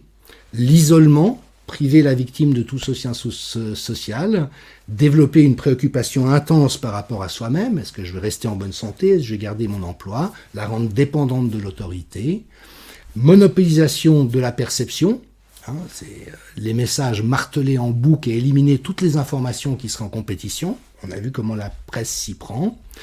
Induire un épuisement, bien sûr, la résistance mentale ou physique des soignants aujourd'hui, je crois qu'on peut tous mesurer là où elle est. Les menaces permanentes, si vous ne faites pas ci, si vous n'acceptez pas le pass sanitaire et la vaccination, alors il faudra reconfiner. Le confinement n'a jamais servi à rien, mais c'est les menaces. De temps en temps, on donne un petit sucre ou une motivation positive pour empêcher une accoutumance aux privations. Des démonstrations de toute puissance, notamment les forces de l'ordre en Suisse qui tirent des balles en caoutchouc sur des gens qui déposent des fleurs. Faire apparaître le prix de la résistance comme plus dommageable que celui de la capitulation, et d'où les attaques aussi contre les résistants. Et puis développer des habitudes de soumission, même pour des directives totalement stupides, inutiles et infondées, comme le port du masque, qui n'est d'aucune utilité par rapport au virus, et qui au contraire augmente les problèmes de santé, notamment les pneumopathies bactériennes. Donc on est vraiment dans une situation de maltraitance de torture psychologique de la part de nos autorités, et c'est important de pouvoir le nommer pour juste se rendre compte de face à quoi nous avons affaire. Et puis je terminerai, désolé j'ai un peu débordé, mais le sujet évidemment me passionne, en rappelant que je suis évidemment toujours mal de critiquer l'OMS ou les hôpitaux universitaires parce qu'il y a plein de gens remarquables qui y travaillent, mais il y a aussi des vrais crapules et il y a vraiment une prostitution institutionnelle. Mais parmi les bons programmes de l'OMS, ceux avec lesquels j'ai collaboré en santé mentale, voyez, l'idée c'est de toujours opérer sans contrainte et sans chantage, de répondre le mieux possible aux besoins des gens, de soutenir les forces de résilience et de rétablissement, de promouvoir à la fois l'autonomie, que les gens soient libres de se déterminer par eux-mêmes, et l'inclusion, ils ne s'excluent pas selon les choix qu'ils font, et donc en quelque sorte, c'est le contraire absolu de ce qui nous est infligé depuis 18 mois. Je vous remercie.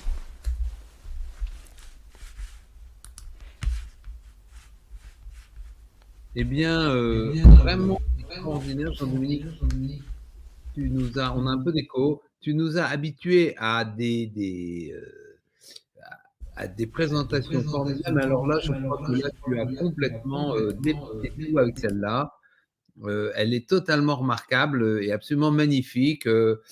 Tu as juste oublié William Onduro, qui est en train de harceler, de persécuter tous les membres de Réinfo Covid, qui va espionner leur voisinage, tenter de pénétrer dans leur lieu privé, qui fait des choses qui relèvent carrément de la délinquance, pour lequel on était obligé de déposer une plainte auprès du Monde.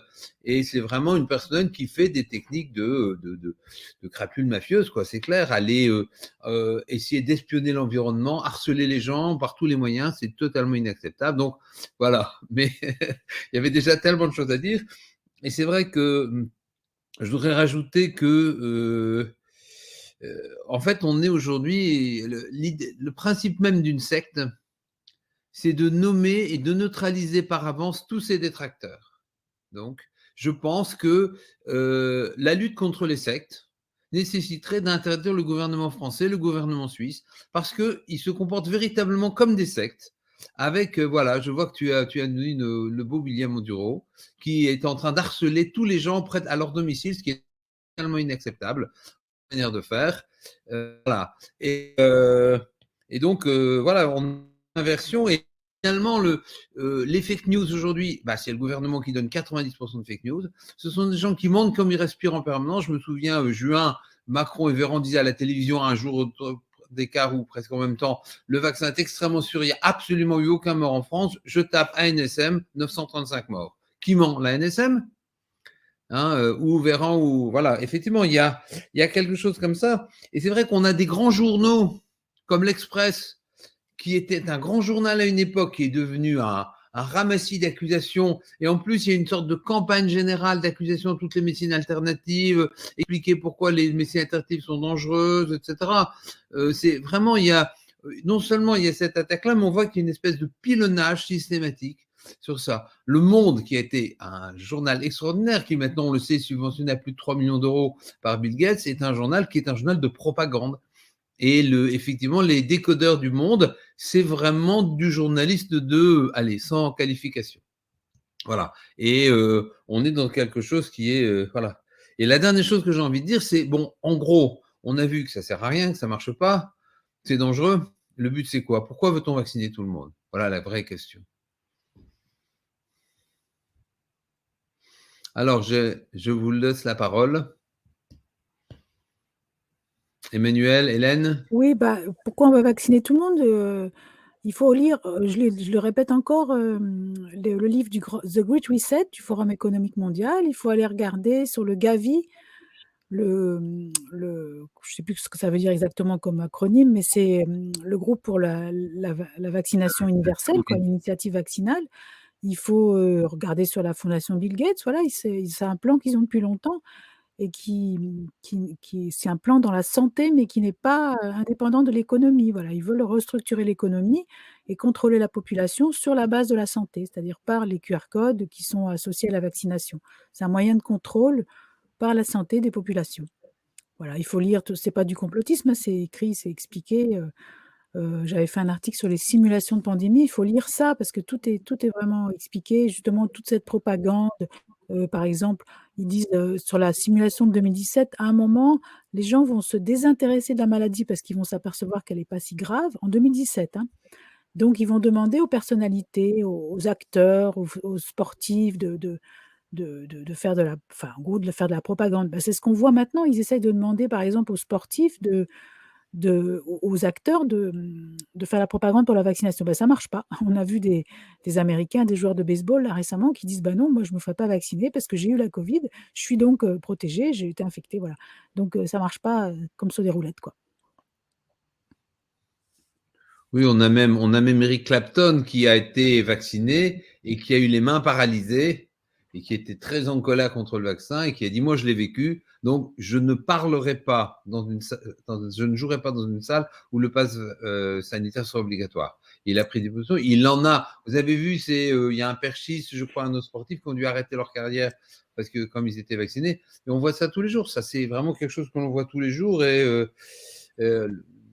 et ça, on a vu quelques morts du Covid, il y en a eu, c'est vrai, surtout au départ, c'était un peu surprenant la manière de faire. Il a fallu le temps qu'on réalise, mais très très vite, avec ce que nous avait dit Raoult, on avait des bases assez précises avec la chloroquine.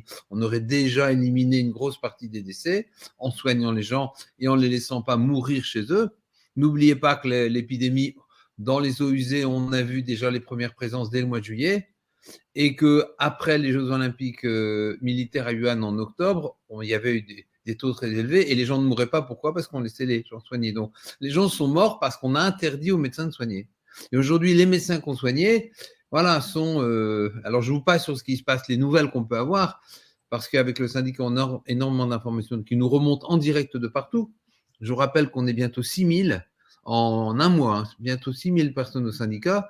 Et vous avez vu ce qui s'est passé en Polynésie et en Nouvelle-Calédonie, ils ont pris les stocks d'ivermectine et d'hydroxychloroquine des pharmacies pour qu'on ne puisse plus soigner. C'est carrément de l'homicide.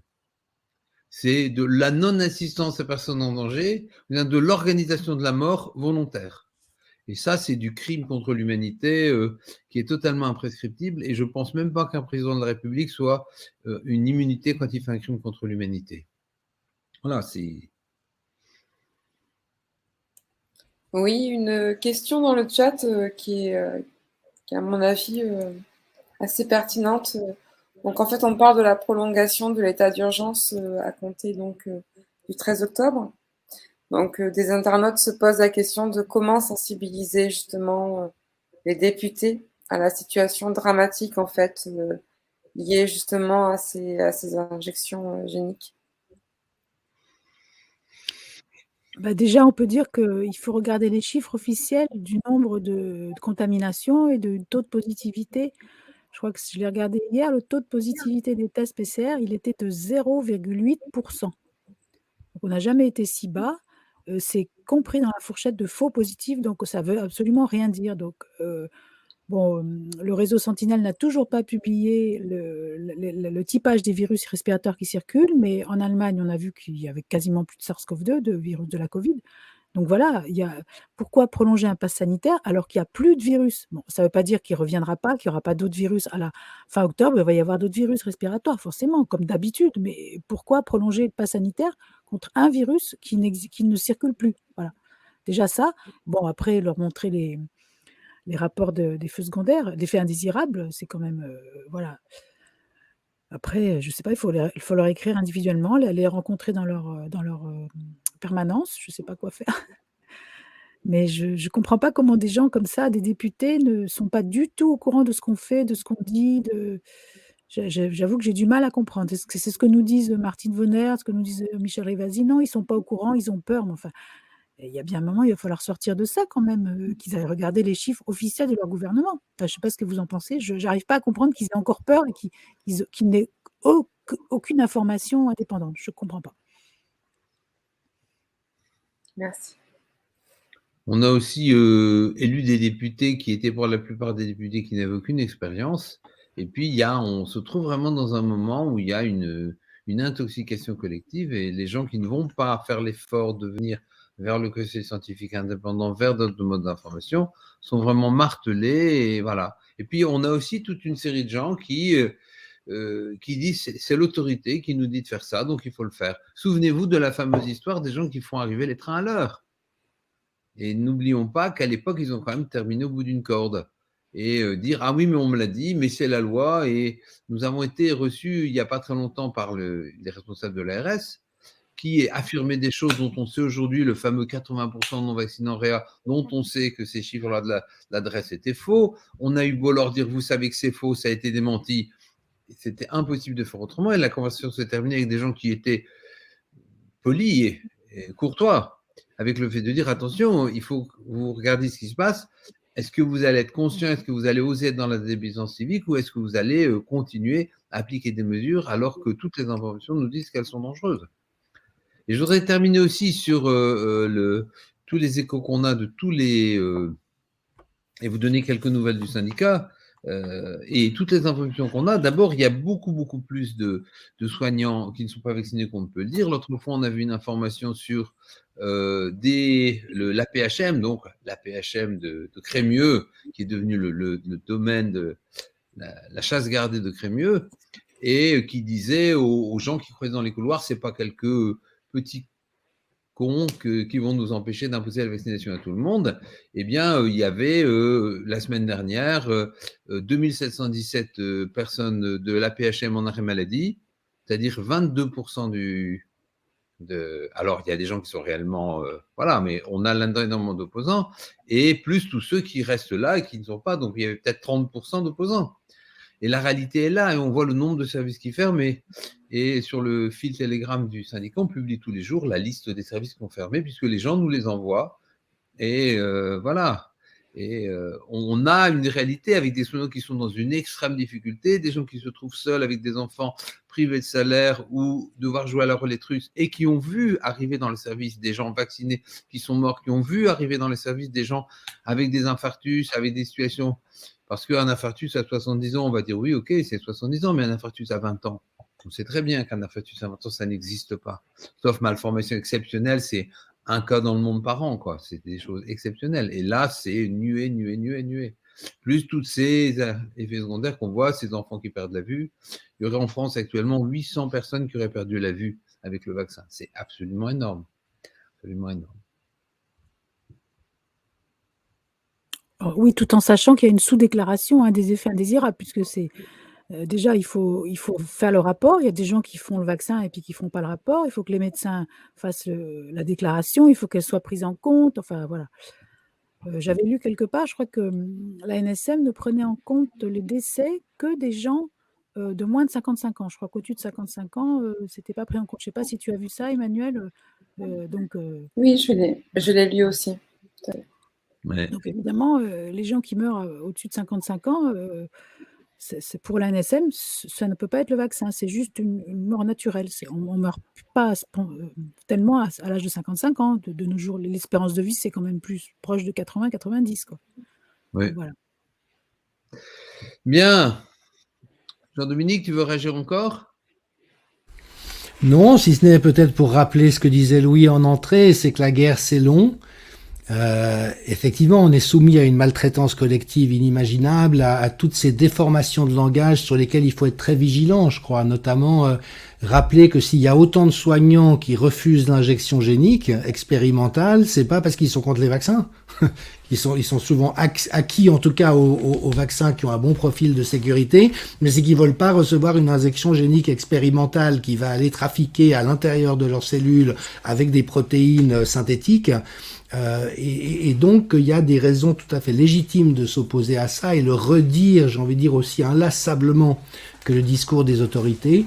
Et puis après, alors parce que les gens effectivement sont souvent un peu désespérés à ce stade, c'est rappeler aussi que le mensonge est tellement gros qu'il est quand même en train de péter de toutes parts. Donc ils sont comme ça en train d'essayer de tenir la muraille face à la mer, mais il y a tout qui se craquelle. Tous les pays où ils utilisent l'ivermectine ou les traitements précoces, ils ont des résultats bien meilleurs. Malheureusement, les effets indésirables explosent. Il faut quand même rappeler que habituellement, pour un nouveau médicament ou un nouveau vaccin, c'est après quelques dizaines de décès suspects qu'on arrête tout. Donc cette fuite en avant est tellement monstrueuse que voilà, on peut aussi espérer qu'avec la rapidité du monde moderne, ils ont encore les choses en main, ils vont pouvoir tenir un certain temps, mais enfin, ça risque quand même de se retourner contre eux à un moment ou à un autre. Et nous, on a à tenir dans la durée. D'où le fait aussi, vous avez vu, moi alors, c'est un peu, c'est un peu défensif, mais je m'amuse beaucoup de tout ça parce que je suis tellement blessé par ce qui est infligé à la population et notamment à tous ceux qui n'ont rien à se reprocher. C'est vraiment une époque où tous les pires gredins s'octroient tous les droits et banquettent à non plus pouvoir, et où tous les gens qui, au contraire, ont des valeurs de l'innocence, de la qualité, s'en prennent plein la figure, y compris et surtout les enfants. Donc, ça me blesse et ça me désespère tellement que je suis obligé de mettre de l'humour, de la joie, du recul, et aussi d'observer ça comme une espèce de dérive ubuesque, surréaliste et délirante, ce que c'est en réalité, mais aussi pour pouvoir tenir dans la durée, sachant que on peut perdre beaucoup de batailles, mais que la question qui compte, c'est qui perdra la guerre. Oui, tout à fait, tout à fait. Bien, moi, ce que je propose, puisque nous approchons de la fin, c'est que chacun fasse un petit mouvement final, petite conclusion. Emmanuel, tu veux commencer? Oui, volontiers. Eh bien, moi, je voudrais quand même remercier donc Hélène et Jean-Dominique pour leur fabuleuse présentation, très pédagogique. Et donc, je rejoins totalement Jean-Dominique dans ses mots, en fait.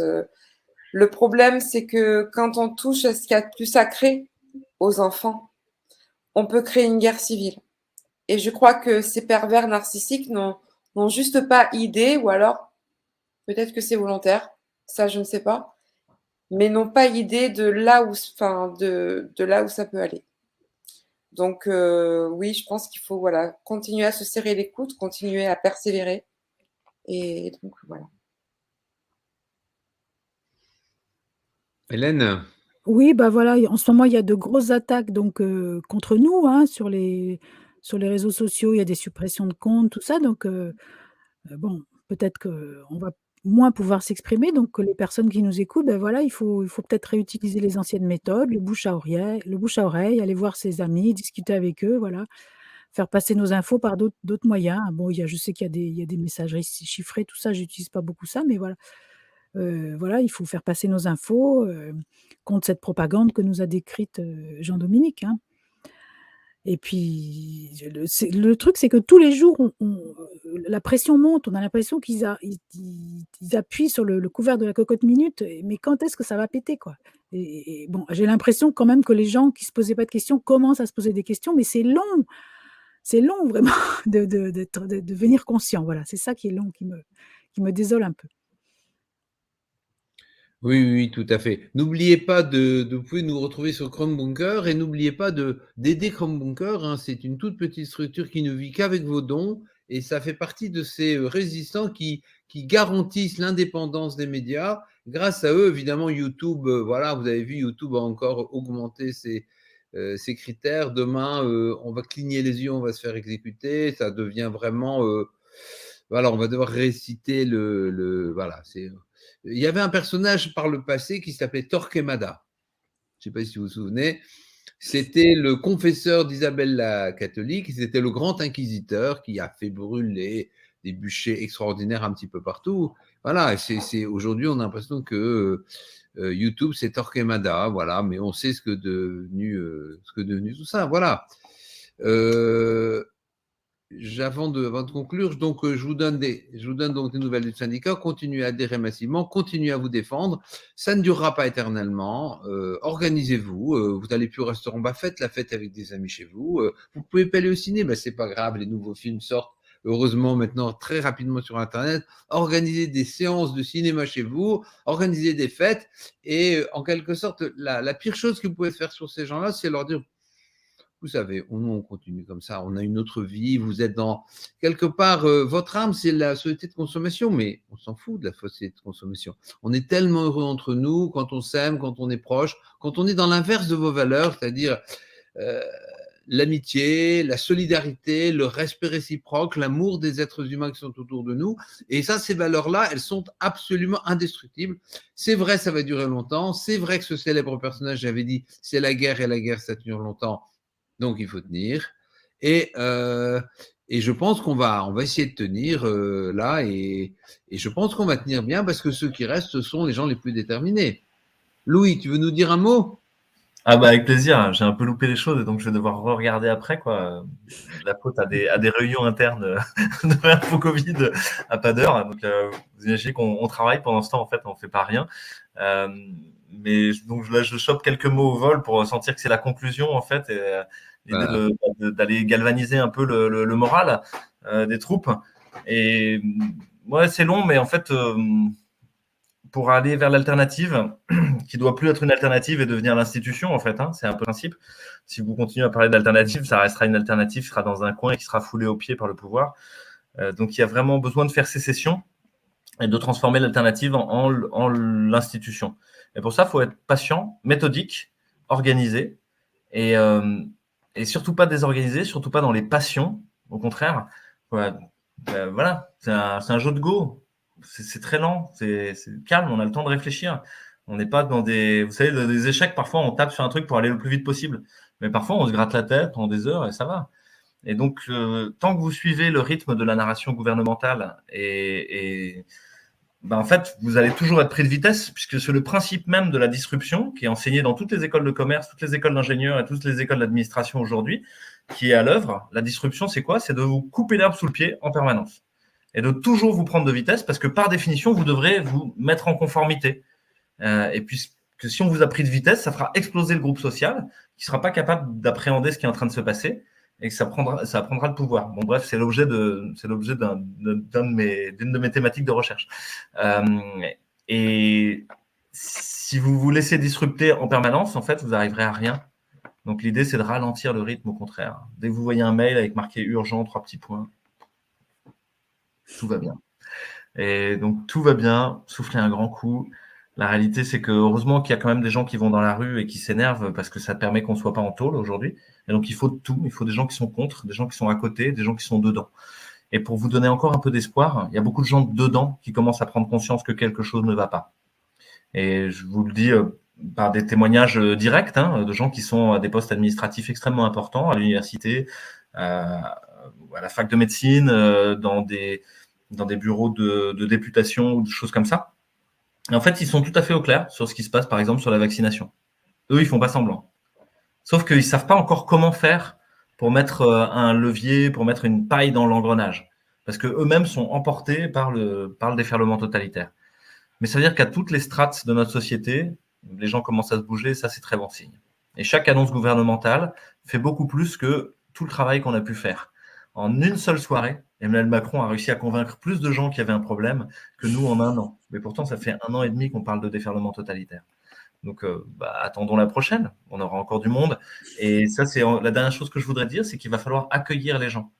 Et quelque part, il y a beaucoup de collectifs là qui se sont un peu agacés de voir des gens qui se réveillaient maintenant, le 15 septembre, en disant « Mais bon, à nous, on vous en parle depuis 1 an qu'il y a un problème. » Et ils ont vu arriver beaucoup de gens qui avaient peur et qui étaient en colère et qui étaient désespérés.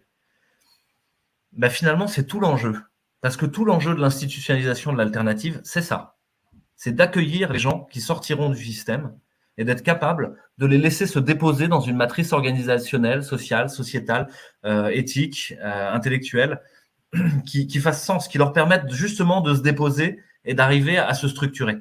Et donc, là, c'est comme un galop d'essai. Toutes les nouvelles personnes qui sont arrivées dans vos collectifs et qui sont encore peur, qui sont encore en colère, tout le travail, c'est de les accueillir pour vous entraîner à accueillir ceux qui viendront après et qui vont continuer d'arriver en masse à la 3e injection, à la 4e injection, au renouvellement du pass sanitaire à l'infini après le 28 juin, une fois que tous les enfants auront été mis en tôle. Enfin, chacun à son tour, ça arrivera. Et donc, notre travail, c'est de les accueillir patiemment, de manière déterminée et méthodique. Voilà. Merci. Voilà. Merci Louis, c'est très bien, c'est très bien. Ça me fait penser à la phrase de Talleyrand qui, dans une situation extrêmement difficile, disait « Il est urgent d'attendre ». Voilà. Bien. Jean-Dominique, est-ce que tu prendrais le mot de la fin, s'il te plaît? Oh bah écoute, tu es gentil, mais après les vôtres et celui de Louis, je peux que m'effacer. Mais effectivement, moi je vois aussi qu'on est dans un moment de climax d'une dégénérescence de notre société. Vous savez, l'image me revenait en tête récemment. J'ai parlé avec des facteurs, des gens qui travaillaient pour la Poste, et qui m'expliquaient comment il y a 30 ans, ils avaient le temps de faire les courses pour la vieille dame, de s'arrêter chez une dame essolée qui avait besoin de compagnie, de boire un coup chez le paysan du coin. Et puis leur tournée se déroulait comme ça, en délivrant le courrier, mais en vivant toutes sortes de choses. Et aujourd'hui, ce sont des robots. Ils ont 10 secondes par boîte aux lettres. Tout est prédéterminé à l'avance. Donc ce côté fasciste du nouveau management, qui a été mis en lumière par un certain nombre d'auteurs, c'est vraiment le monde dans lequel on est arrivé. Et pour qu'il s'effondre, il y a besoin d'une crise majeure. Et la bonne nouvelle en ce qui me concerne, c'est que une fois que ça aura commencé à s'effondrer, la médecine ne pourra plus jamais être sur les bases criminelles et inhumaines vers lesquelles elle a dérivé. Vous voyez ce que je veux dire? Donc en même temps, ils sont en train de créer les conditions de leur perte. Alors des internautes demandent, mais est-ce qu'on va survivre jusqu'à être de l'autre côté? J'en sais rien, je l'espère. Mais de toute manière, le combat, il doit être au jour le jour pour vers ce qu'on sait être vrai. Et imaginer des réseaux de soins, des systèmes soignants, une médecine qui soit digne de ce nom, une poste qui soit digne de ce nom, des circuits économiques qui soient dignes de ce nom, qui soient dignes de cette humanité qui en nous a envie d'émerger. Et moi, vraiment, je vous remercie de tout cœur. Et effectivement, peut-être une suggestion pour les gens qui se demandent quoi faire, mettez-vous en lien avec des gens avec qui vous pouvez vous retrouver sur des valeurs communes. Moi, je dois dire que la participation au CCSI, la fierté que j'ai d'être avec vous, des personnes aussi admirables à mes yeux, c'est extraordinairement fort pour m'aider à rester résilient face à cette adversité. Et donc, c'est vraiment ensemble qu'on va réussir à trouver le chemin d'une manière ou d'une autre. Et voilà, merci pour tout ce que vous me donnez de vivre et aussi à tous ceux qui nous regardent, parce qu'on sent qu'il y a une communauté de gens qui sont prêts à créer autre chose que ce monde cauchemardesque. Et puis, il faudra passer sans doute par des crises et des drames pour que le chemin s'ouvre, mais Inch'Allah, il s'ouvrira un jour. Bien. Au revoir à tous et à la semaine prochaine.